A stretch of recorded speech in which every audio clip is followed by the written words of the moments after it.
Welcome back guys, we are still 3 months away from the official release of Capcom's Monster Hunter Wilds. Currently, it's undergoing a beta test. You can test the game for absolutely free on your PC.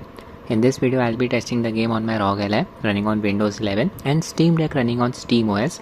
I've already done my testing. The performance is very bad on both of the devices. Forget about these handheld PCs. This game runs very poorly even on high-end PCs. I tested the game on my desktop PC that has a Ryzen 5700X 3D processor and an RTX 2070 Super GPU. This PC meets the game's recommended system requirements. Still, my PC was struggling to maintain a steady 60 FPS. FPS was within a range of 40 to 45. I mean, just check out the game's recommended specs. Capcom has mentioned RTX 2070 Super GPU. In the additional note section they have mentioned, the game is expected to run at Full HD resolution 60 FPS with frame generation enabled under the medium graphics setting.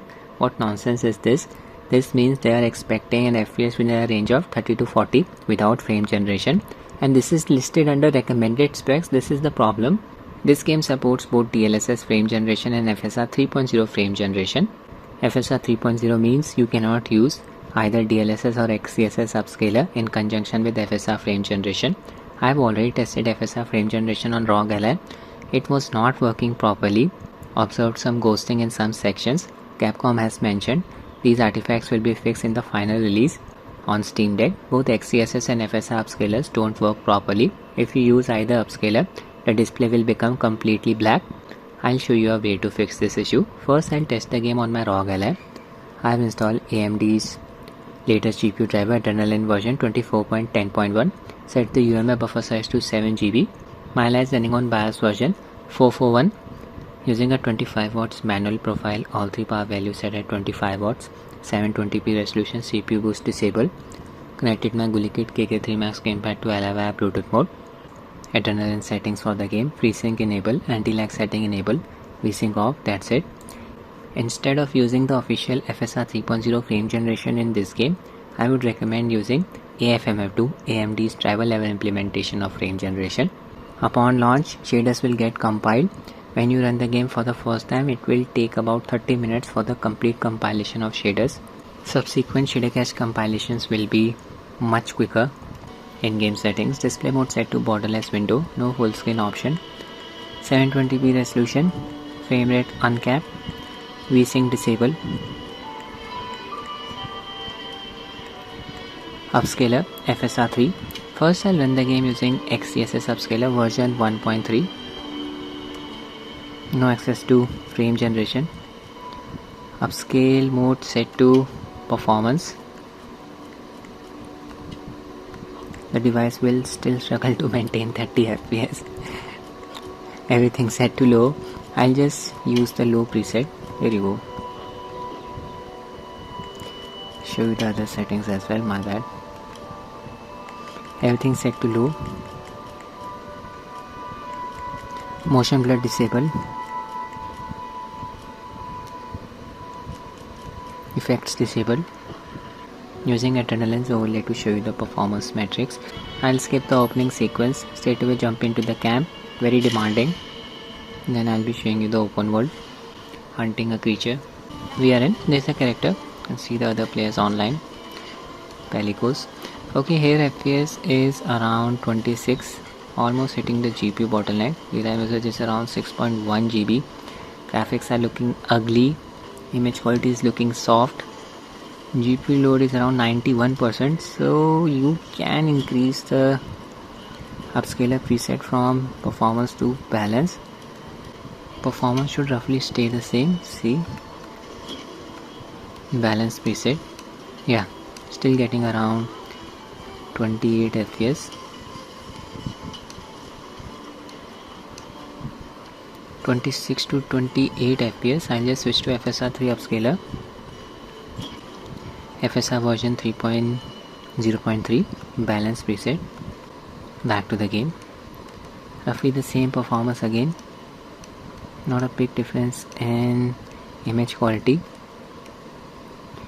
Okay, now I'll enable frame generation. Show you the graphical artifacts. On.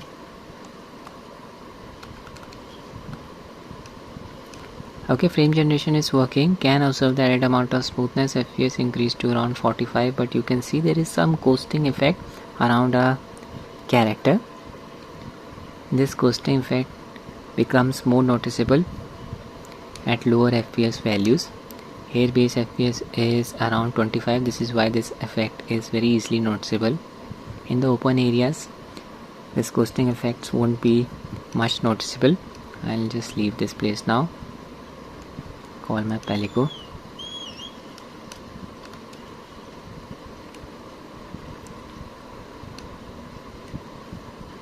FPS here is around 50.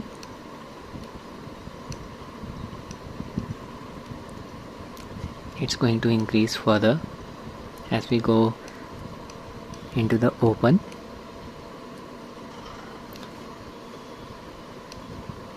Creature's location.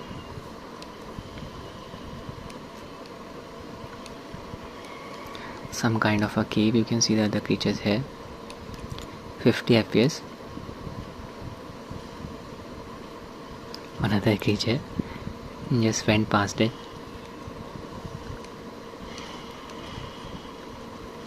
And now we're in the open.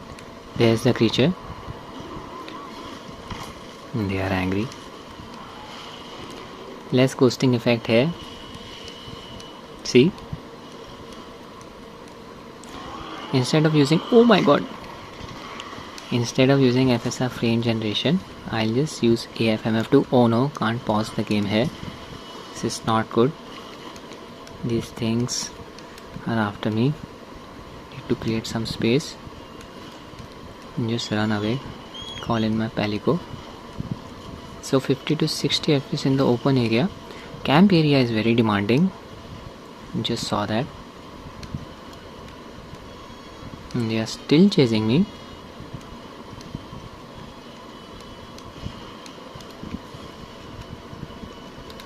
The creature is running by itself. I'll just quickly change the settings. Frame generation off, disable, open adrenaline, Alt plus R, enable AFMF. Search mode set to high. This prevents frame generation from getting disabled during fast visual motion. Performance mode set to quality. Anti-lag setting enable. VSync off. Back to the game. Frame generation lag value 24 milliseconds. Yeah, FPS increased to around 54. Roughly the same performance using AFMF2 and FSR frame generation. But check out the image quality. No graphical artifacts. So on Rog Ally, instead of using FSR frame generation, just use AFMF2. Make sure you have installed AMD's GPU driver, otherwise you won't be able to access AFMF2. Ally officially supports AFMF version 1, and you can see the real world input delay. Okay, time to fight back.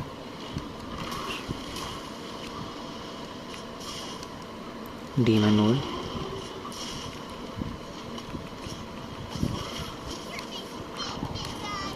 It's roughly the same performance. So this is the state of this game on Rog.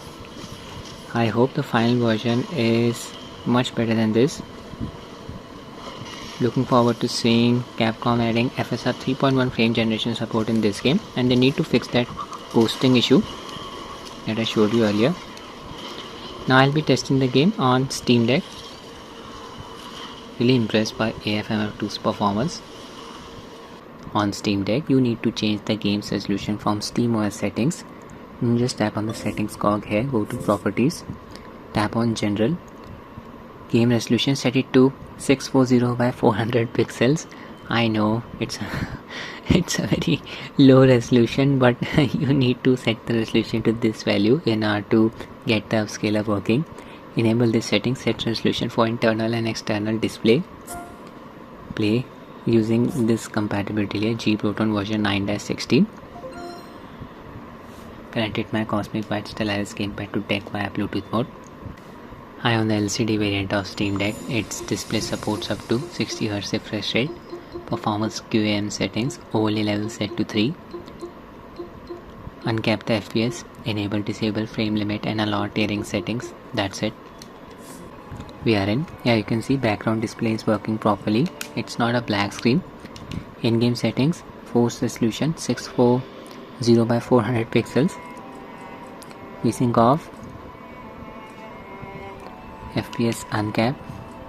Graphics settings lowest preset. Upscaler FSR 3. Frame generation disable. Upscaling mode set to quality.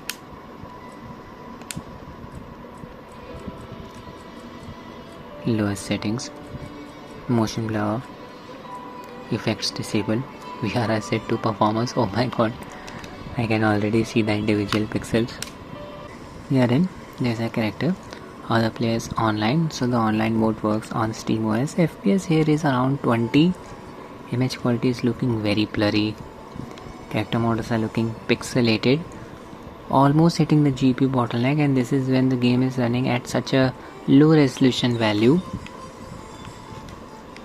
This game uses RE engine. It's the same engine used by Capcom's Dragon's Dogma Part 2.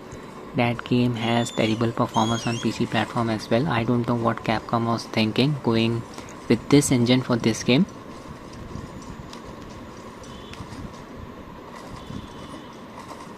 In the open world, FPS here is within a range of 14 to 20. Oh my god, what is this? Game is not playable on Steam Deck. Game is running like a slideshow. Okay, I'll just enable frame generation. It will most probably crash the game. Game is still running in the background. On. Back to the game. Monster is nearby. Here the performance is very poor, 30 FPS with frame generation, but I'll be honest, frame generation is actually working. There is some amount of smoothness added after enabling frame generation. You can see the artifacts around the bottom and top edges of the display. It's due to the weird resolution that I have selected to get the upscaler working.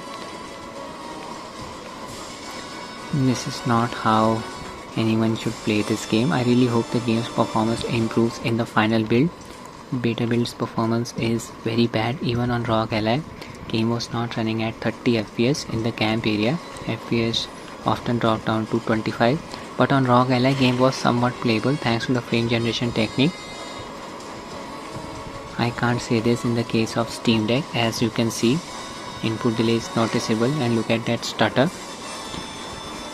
That's it with the video guys. I hope you find it useful. Thanks for watching and have a nice day.